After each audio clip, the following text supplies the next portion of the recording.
Yeah, now it's recording. Okay, welcome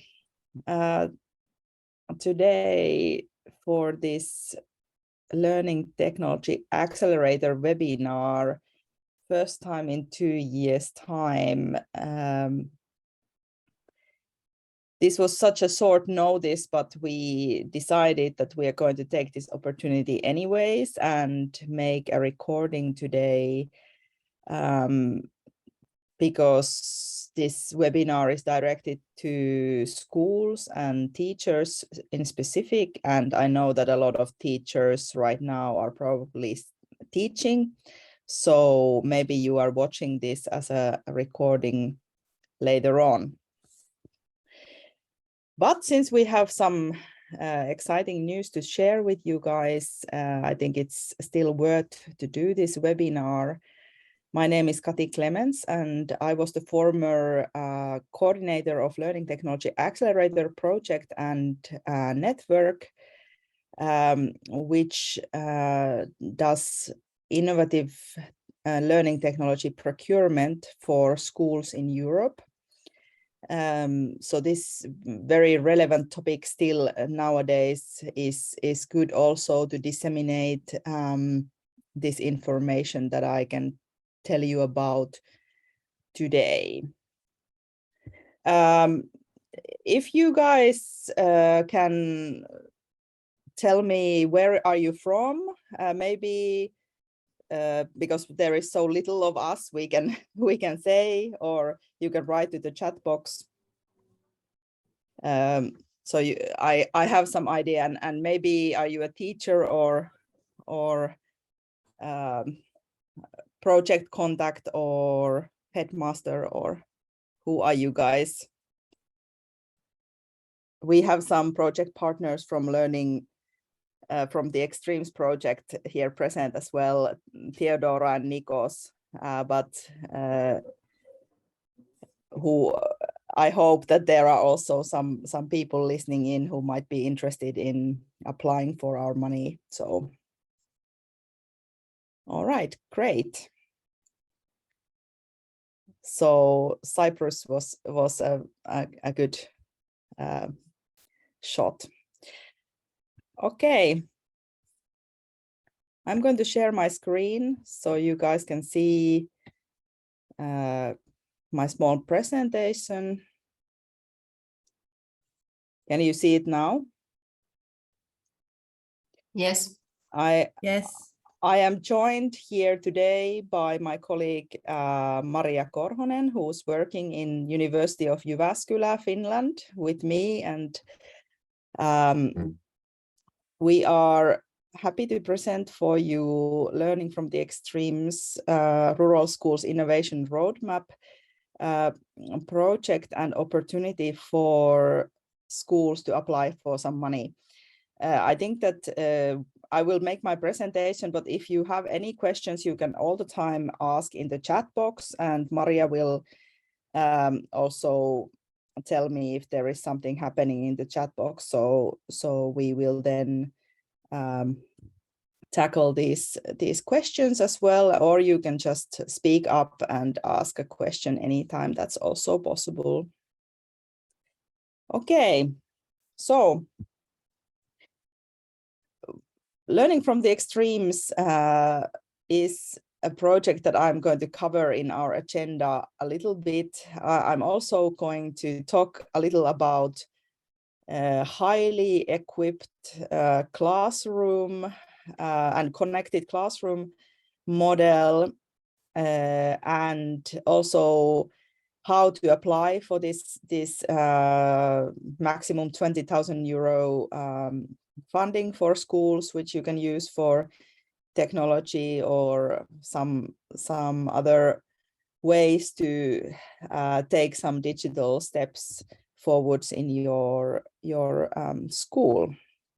And at the end, we will look a little bit on how concretely to submit the application also online in this website that Learning from the Extremes has done. Okay, so Basically, this is 2-year effort. European Commission is interested in raising up the level of digitalization in schools, in rural schools in particular. And we want to involve 100 schools from 10 EU countries.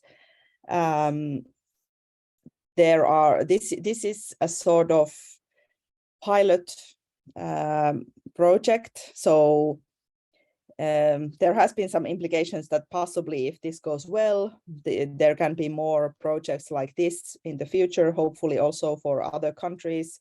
Now we only have these 10 countries. We're going to look at what the countries are and what other eligibility criteria there is.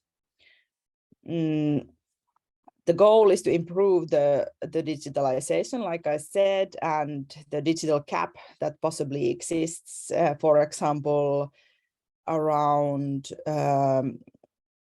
technology equipment, teachers training, network connections, or access to digital resources online.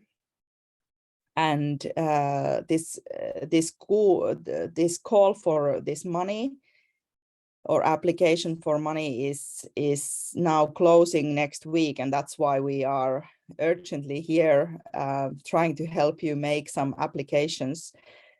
My message today is that the application at the moment might look long, but actually it's completely doable in a couple of hours, and hopefully by listening into this webinar, you can also get some pointers on what to put in there and so on.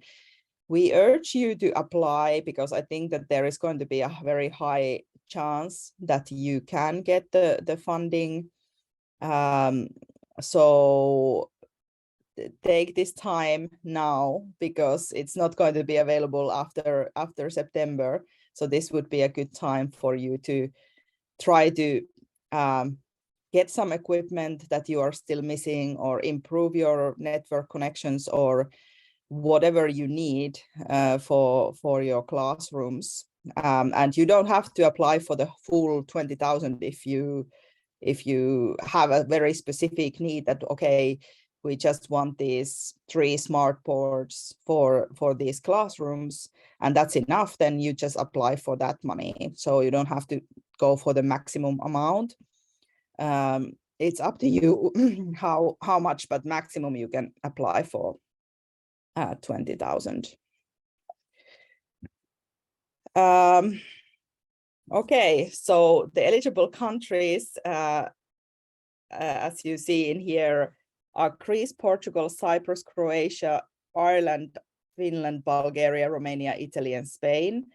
And the idea is that there is quite a lot of rural areas in these countries. There is going to be accepted different amount of accepted projects or accepted schools from different countries. They are listed, so either there is 5 or 10 small projects that can run, or schools that can get funding. Schools can also band together and form a small school network and apply money for that. If you are, let's say, sharing equipment with your 3 local schools or something like that, you can also have a kind of group of schools applying together. That's possible. But then also the maximum is 20,000. So I would say that maybe applying as one school might be more effective for you, and you can improve maybe more on what you are doing. The grades are directed to primary and secondary level, but also vocational schools are listed. So we hope that there would be some vocational schools applying. The numbers that we are trying to get participating into these small projects is around 65 in most of the countries, or 25 in the case that there is only 5 accepted proposals. So that means that, let's say that if you have a school, you could invite 5 teachers from your school to apply together, and there is, in the application, you have to describe their roles a little bit, like let's say that this is a primary level teacher, and that person is going to take up this technology in their classroom and so on. That kind of level of roles in this application could be described in there. But if you have a school that only has 3 teachers, that's okay. You can only involve 3 teachers. That's fine. Maybe some schools will involve more, some will involve less, and so on. It's just an indication that there could be, let's say, 5 or 6 teachers involved from your school in this activity. Okay. In Finland, Maria and I have been hosting these webinars now during the summer a couple of times, and the Finnish schools are a little bit confused on what is a rural school, because in Finland the rural areas from EU perspective is most of the country is a rural area. I have put this map here. So the orange areas are basically these urban areas, and the yellow and the green are intermediate rural or predominantly rural areas. So you can see that there is quite a lot of rural areas in Europe. So this link to the EU website, which I guess, Maria, you can put the link into the chat box as well. So if somebody wants to follow the link, you can. The rural areas are defined as EU defines them into 3 NUTS levels, and the NUTS level 3 means rural, but basically they are all areas that are outside the urban clusters, and the urban clusters are ones where there is a continuous grid cells of 1 square kilometer with the density of at least 300 inhabitants per kilometer, and a minimum population of 5,000. But I think you can also look at the map a little bit and see in Finland there is a national definition for rural schools. So we made it a little bit simple, more simple for the Finnish schools, for example, and we came to the conclusion that if there is less than 15,000 inhabitants in the municipality, then that means that it's a rural area, or it's considered as a rural area. Not all rural areas are poor, underdeveloped, or have a bad infrastructure or so. So I think that the point now is that EU has chosen these areas to be helped, but that doesn't mean that it's necessarily some sort of bad area or really underdeveloped area. So you should not confuse this kind of social terminology on what we mean by rural.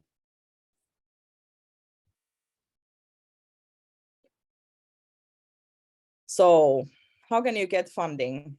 The conditions were clear if you are from one of these 10 countries and from a rural area. If you are from a school that offers primary or secondary level education or vocational education, and you should also be on the entry level or the advanced level of the HEC model. Did we pass the HEC model? Yeah, sorry, I skipped the HEC model clearly. So let's talk a little about this highly equipped and connected classroom model. So basically, there should be some way of determining where in the digitalization steps the school is located. And the European Commission has done this previous model, which includes 3 levels of digitalization in schools, including the entry level, the advanced level, and the cutting edge level. And the 4 dimensions of these aspects, like I already mentioned, are the digital technologies, the equipments, I mean, then the network connections, and then how about the level of teacher training, teacher development. The idea is that if you buy some equipment for your classroom, is it going to be then gathering dust in the corner of the classroom, or do the teachers actually take it to use, or do they know how to use it? Do they know what they can do with it? So this is very important, that and also when you are doing these applications for money, you should not only think about the technology, you should think, how can the teachers also take up the technology? How are they going to start using it? And what kind of help would they need to start using? And then the access also to content. So not only the training, but maybe there is some online materials that are not free, and the school wants to also invest some of this money to bring some online materials or resources for the teachers and students to use via these equipments. For example, there can be some e-textbooks or something that you would want to include into this application. And basically this call is looking for those schools who are in the worst position. So when you are describing where you are in the HEC model or so, do bear that in mind, that even though of course you have to be honest on what level you are and so on, but make sure that you tell all the things that you are lacking from your school. So of course, you know, it might be that you have laptops in the school, but you don't have a very good network connectivity, for example. That means that in regards of the laptops, you could be on the entry level or even advanced level or something. But actually in the network connections, you are on the entry level and so on. So so this is not an absolute model. It's just an indication on these areas that you could develop for your school with this money. So we are looking to help those who are in the beginning or who have some issues in one of these areas, maybe you have the equipment and the network connections, but you don't have the professional development available for teachers. And then there is the problem that even though there is technology, there is not enough training provided for teachers to actually take up on these things. Okay. Does somebody want to ask something about the HEC model? Because I know it's a bit, it's a lot for you if you are seeing this for the first time.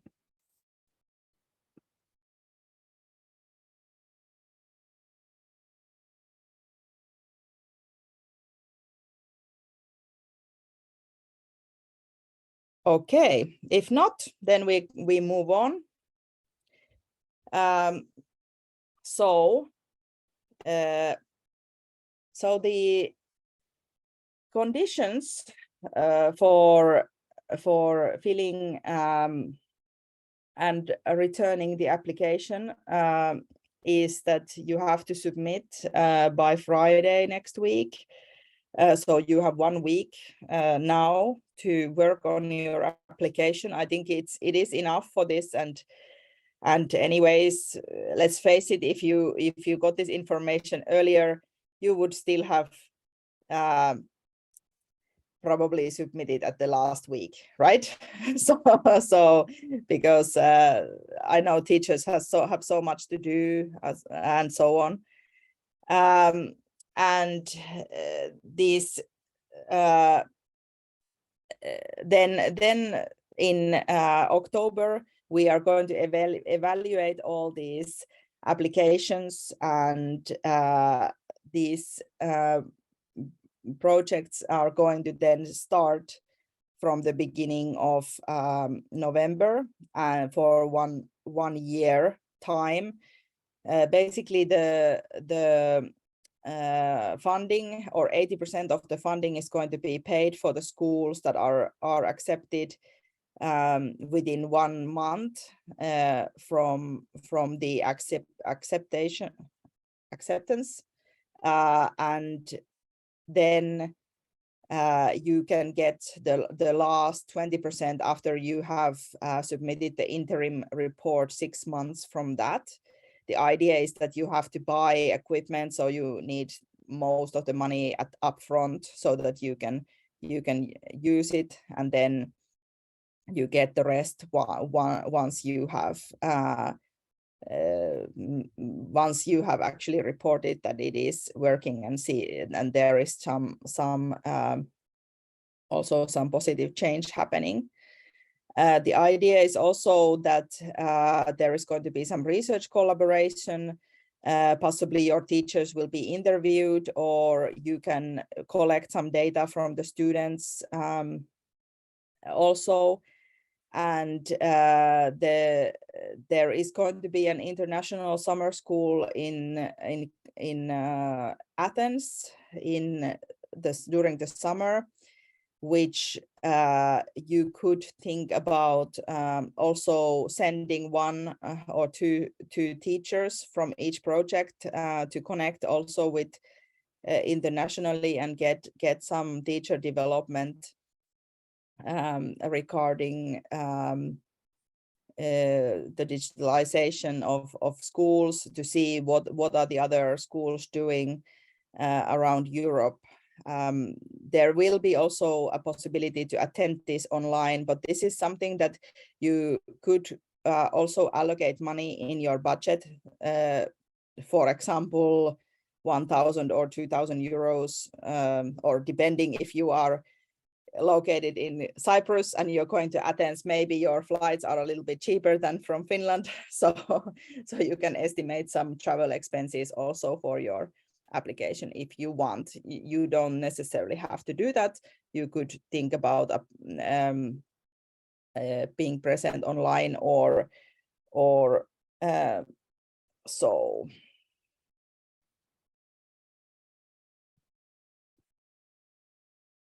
All right. Before we go to the instructions on how to apply, do you have any questions now? Maria has also put in a summer school information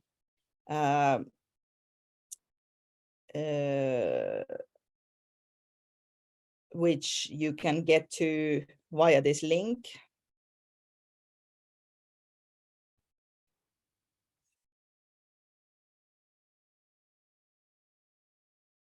Basically, if you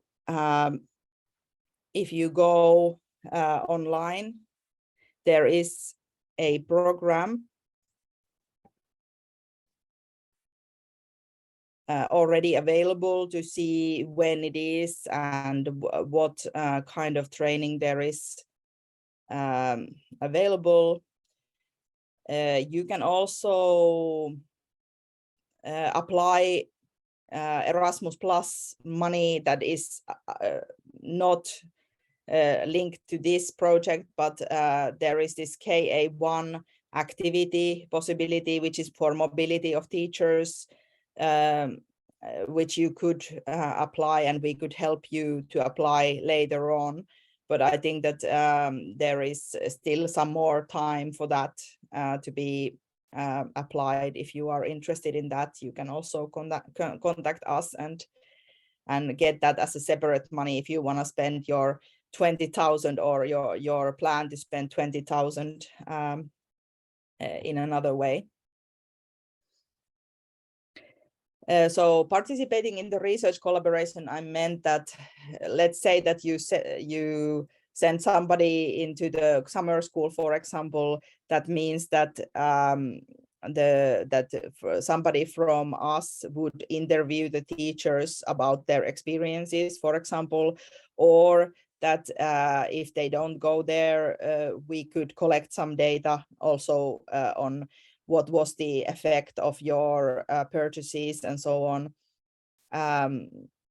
We could interview the teachers on Zoom, or let's say that in the case of Cyprus, the Cyprus National Coordinator of the LFE project could interview you in your own language. So that could be a possibility. Or we are not going to go on the level of entering the schools to monitor the students, but there is a question in the application asking what is like the impact of your project, and you have to show some impact. So that means that maybe you have to collect some data from the students based on let's say some small questionnaire or something like that on their motivation or whatever you are aiming to do, or somehow to show that there was an impact on the purchase. Does that answer your question? Okay, excellent. Right, so through this link you can check a little on what's happening in the summer school. All right, how do I get back? Zoom is on top of my slides. Okay, instructions on how to apply.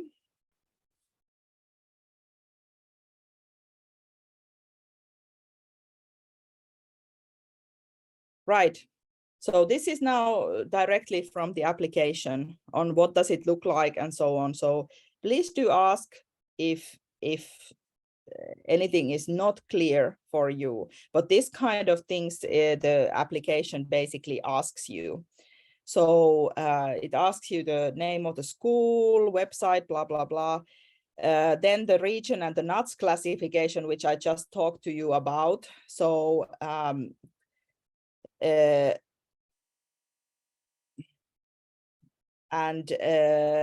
idea was that rural schools are on the NUTS level 3, so you can check from the link. So every rural school is basically NUTS 3, but do check that you think that you are in the eligible countries. Then how many schools, how many students, how many teachers? These are easy questions for you. Distance to the nearest urban center. In Finland, they were not quite know what, they didn't know what is an urban center always.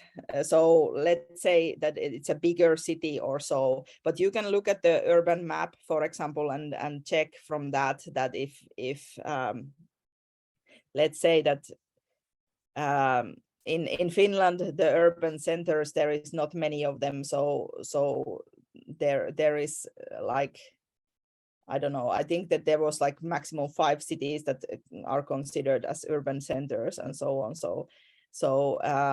But these are also not so severe questions that you don't get evaluated by what is your direction to the, or what is your location.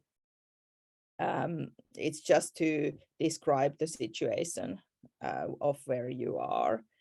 And but the number of computers in the school, that would be a very important point, per student and so on. And also, if your computers are completely like 10 years old and they are not running at all and so on, that could be a little bit complicated. So if it's not a working computer, then, or it's so slow, then that's not really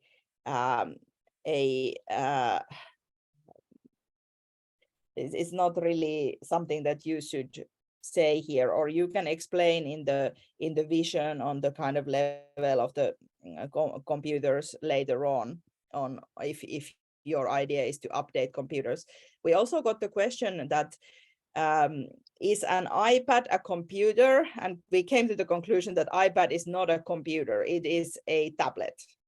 But I mean, technically, even smartphone is a computer, but we are talking about laptops here when we say computers and so on. So there are a number of iPads you can mark down in another way, but in here, computer is, for example, a laptop or a computer. And then there's a question on, is your school part of a cluster or a network of schools? This is what I meant when I said that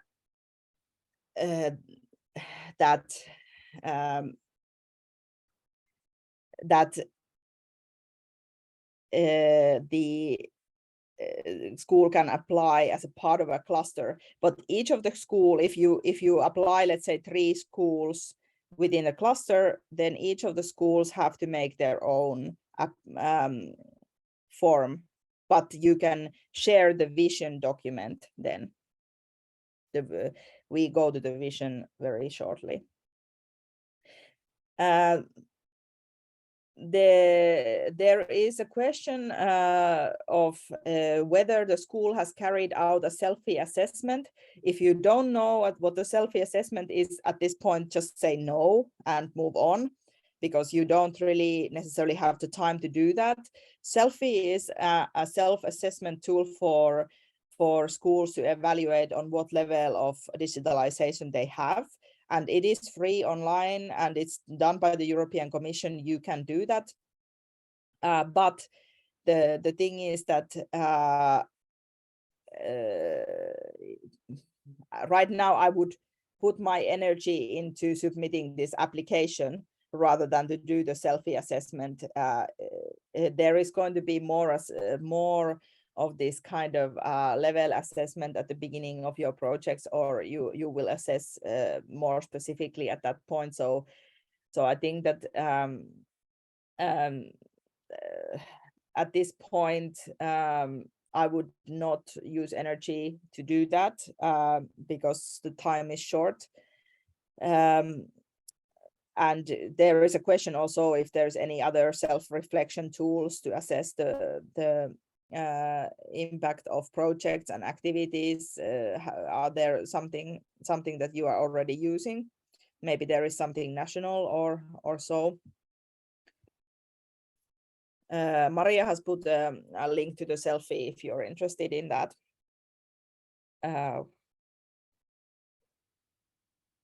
And is there any participation for regional, national, international collaborative projects right now? There's a question for that. This was not classification for Finland, not really helpful for you guys because you are not from Finland, but you can, when you go into the NUTS levels, you can see this kind of document and see where you are. So the NUTS level 3 is where the rural schools are located. Okay, then on the second part of the application, there is more detailed questions on your technology, your network requirements, your professional development, and your access to digital content. So go through them in detail. I already talked to you about what is a laptop. Interactive whiteboards, you know what they are, where teacher can access the computer on a whiteboard and you can click on the board and so on. Microcontrollers for coding. If you don't know what this is, it's some sort of little gadgets that you can build a small computer and help and also learn how to do coding in the classroom. There are different kinds of equipments like that. Is there word processing software? Well, you know what the word is, I suppose. On your network requirements, it says that please take 3 speed measurements on 3 different days. If you are on, if you don't have time, just take 1. So you go to this speed.measurementlab.net and just put on and see what is your speed of the internet that you are in. So that's quite simple to do. Is there Wi-Fi available? Then on the professional development of teachers, the questions that we have gotten on this has been that if it says are the teachers participating into active hands-on workshops, we have recommended that if this means something that is regularly happening, so they are happening, let's say 4 times a year, every 2 weeks or so. But if it is that they have once been in some sort of training, then I would say 0, because this is not an active workshop. Are they participating on webinars? Are they participating on online, open online courses, web-based networks, and so on? So how much of the teachers of the school are doing that? You can estimate. Then access to digital content. Do you have digital textbooks, games, educational software? Educational software could be, for example,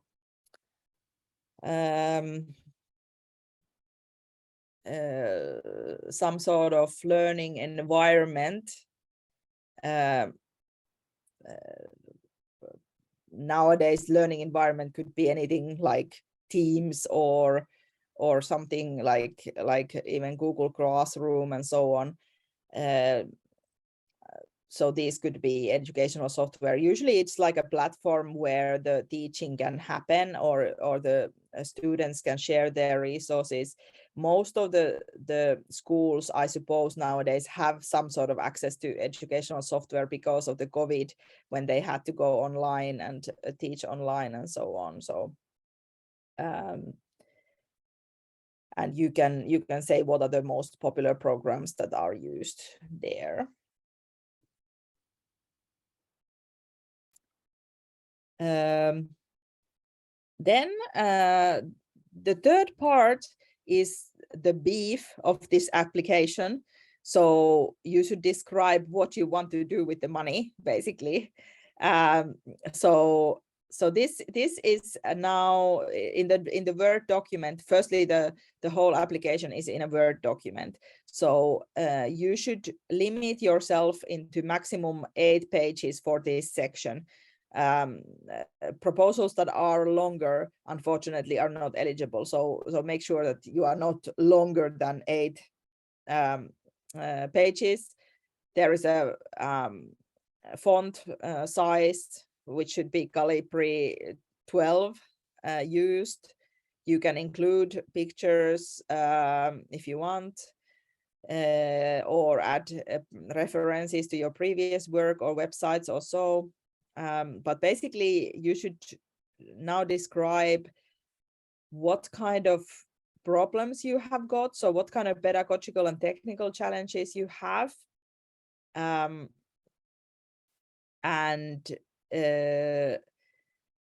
how would you address them if you get this money.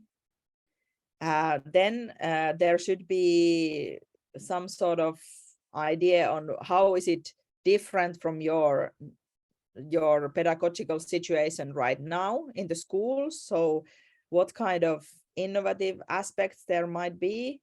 The equipment that we are buying are not necessarily innovative as such. If you, for example, say that you are going to buy laptops, this is nothing new, but it's possible that you might be using them in a different way than what is happening in the current situation. So describe that. How many teachers will be participating? So this is so what is the team that is going to use this money? So I said that around 5 teachers would be good, or 5 or 6. If you have that many in your schools, maybe you do, maybe you don't. And write some lines about what,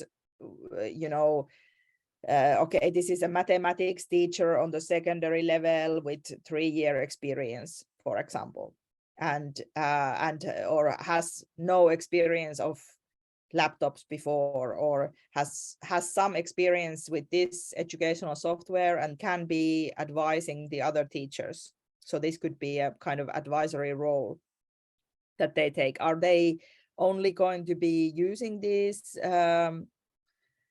new equipments in the classroom, or what is their role in this situation? You can also put in, for example, your headmaster and say that, okay, this is the management, that this person is going to do the management of the project, or so.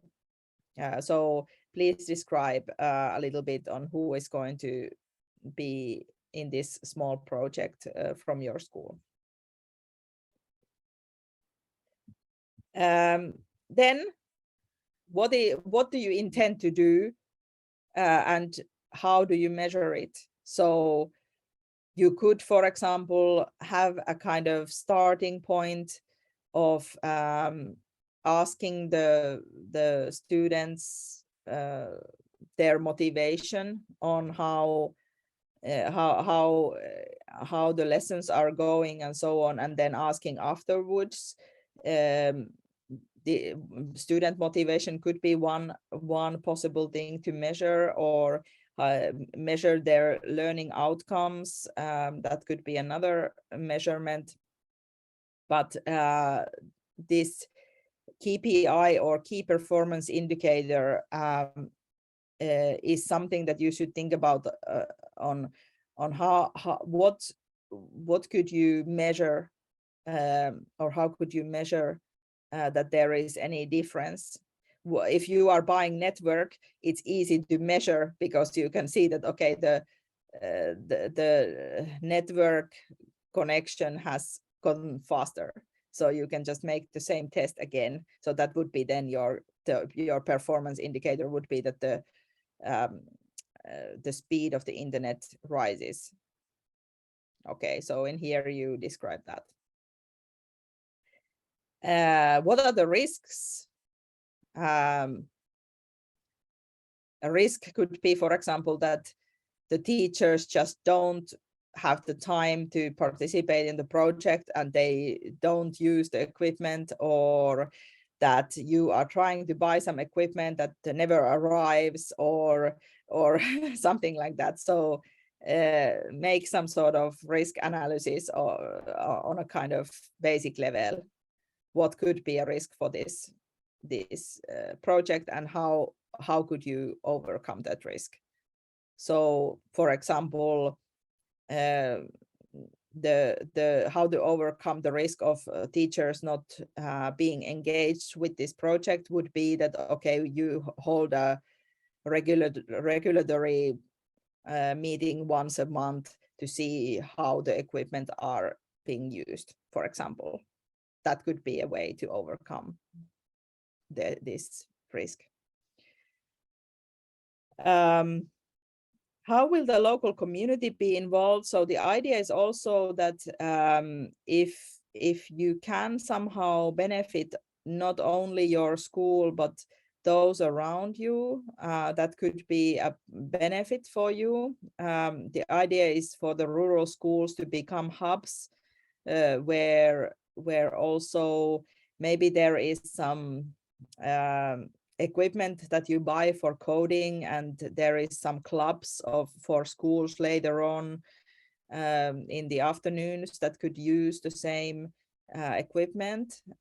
Or in Finland, there was a project that they were planning to use the retired teachers to read some, to be reading for the kids out loud online, and they needed the equipment for that. So it was like the grandma project or something like that. So the reading grandmothers, this was one way of involving local community, for example. So you can be creative. Maybe there are some parent unions that you are involving, or you are involving somehow the entrepreneurs on your area, or what kind of possibilities there could be. You can be creative if you have something for that. I think that it's also a good thing to think. What is the impact for teachers? How will their life change? Maybe they maybe after a while of using this equipment, they get more time, for example. It's saving the teachers time because they are they don't have to spend the days trying to get online or using really slow networks, for example. What are the impact proposed on the students? This is a similar question to the KPI question or the key performance indicators question. So you can describe that here also, what kind of effect there should be for teachers, for students. And at the end, describe also that how would you carry out, or how do you plan to continue after the project ends, and so on. Of course, the equipment and so on will stay with you, and could you maybe scale up? Could you tell other schools on the area on what you have done, and what was your best practice, and maybe they could also buy the same equipment and learn from what you have done, and so on.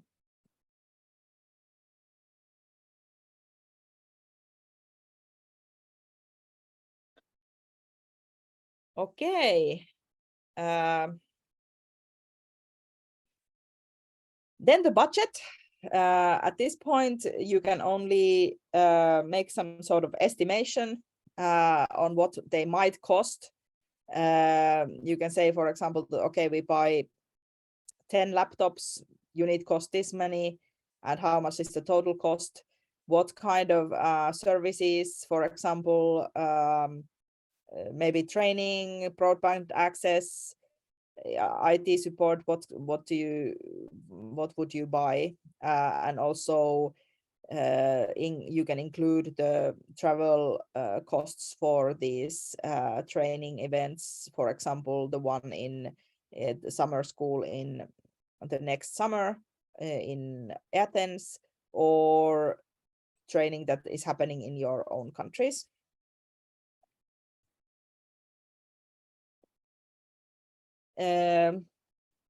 What to pay special attention to. Think where you are in the HEC model. How are you going, what is your vision? How to improve the situation. So if you could go from one HEC level to another, that would be preferred.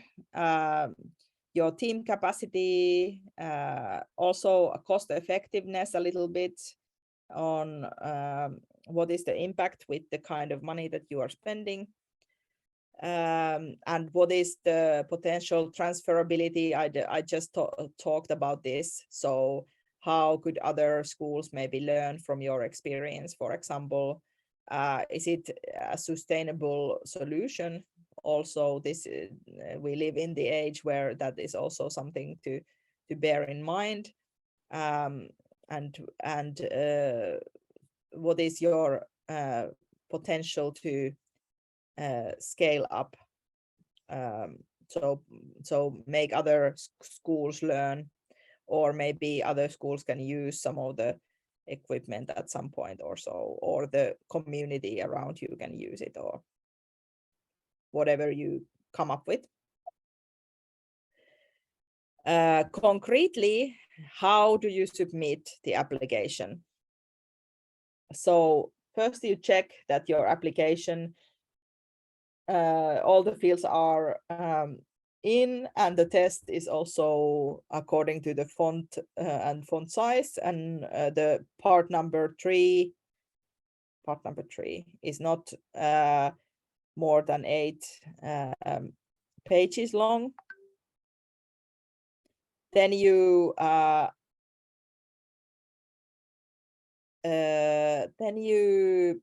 submit the proposal through this portal.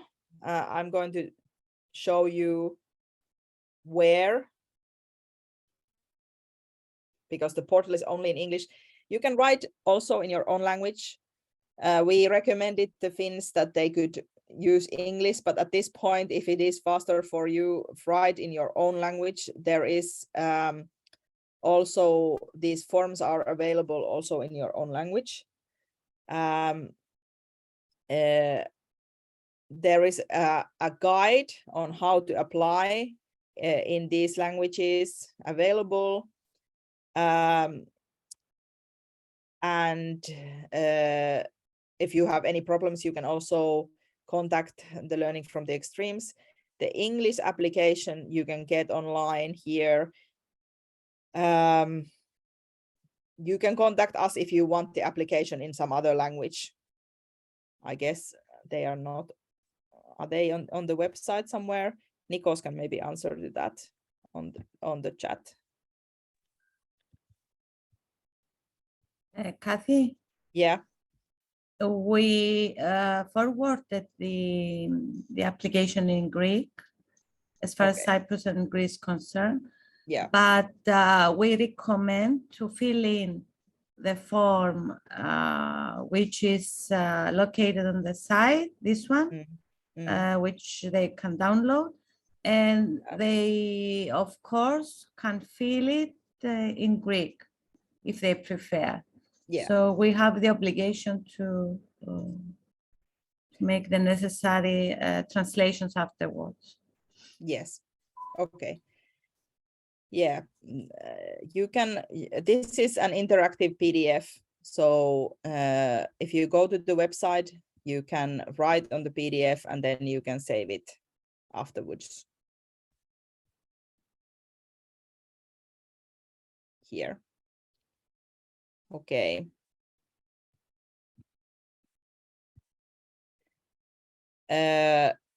You have to save it for your own computer and then fill in this form to submit. So you go and browse your saved form and you submit like you would attach a attachment to an email, basically, and then you just submit from here. So it's not a very difficult process to submit. And you have to consent to the GDPR, of course, to the data protection laws and so on of EU. But and you will receive a confirmation email that you have submitted. Yeah, if you need a form in other languages, you can also contact this call at learningfromtheextremes.eu and ask for a form in your own language. They are all translated. Okay, we are at the end of this presentation. Basically, that's it. It takes some work. My estimation is a couple of hours of work, and of course you have to think what you want and what you need. But it should not be impossible. Right now, there is a good chance that you can get funded because there is not that many applications around the Europe yet, and so on. We got 1 week to go, so you still have a very good chance of applying this, and you can still get in. Do we have any questions from anybody at this point?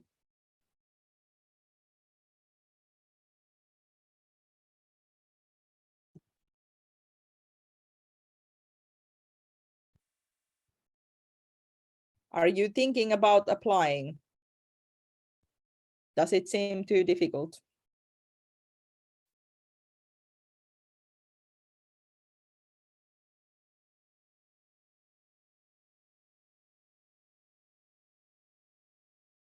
Maybe. Let's hope they will. I think there was a lot of people from Cyprus, so Theodora, good job for getting people to come to this. We are trying. Okay, and we will share the link with anybody.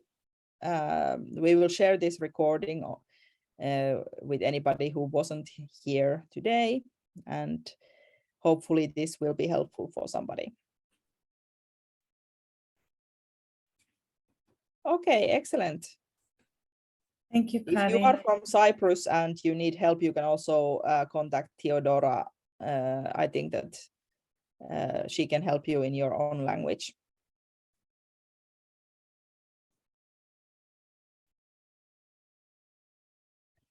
Excellent. Thank you for today. Thank you for coming. Thank you. Okay. Thank you so much. Bye, guys. Bye. Bye.